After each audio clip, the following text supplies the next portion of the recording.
गाउँको समस्याहरू समाधान गर्दै युवाहरूमाझ नेतृत्व र जिम्मेवारी सिकाउँदै अघि बढ्यो।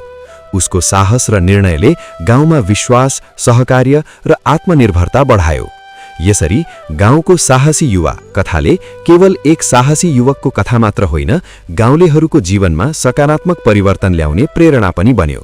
रामेश्वरको उदाहरणले देखायो कि साहस, बुद्धिमानी र सहकार्यले कुनै पनि कठिनाइलाई पार गर्न सकिन्छ।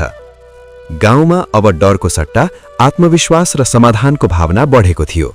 बालकहरूले रामेश्वरको कथा सुनाइरहे, युवाहरूले उसको सिकाइ अनुसरण गर्न थाले।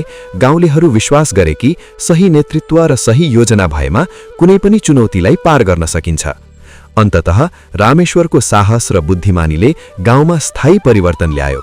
जंगल सुरक्षित भयो, पशु र मानिसको जीवन सुरक्षित भयो र गाउँमा शान्ति र सहयोगको वातावरण कायम भयो। यो कथा केवल रामेश्वरको यात्रा मात्र होइन, एउटा गाउँको परिवर्तनको कथा पनि बन्यो, जहाँ साहस, बुद्धिमानी, धैर्य र सहकार्यले अँध्यारो परिस्थितिलाई उज्यालोमा परिवर्तन गर्न सक्दछ।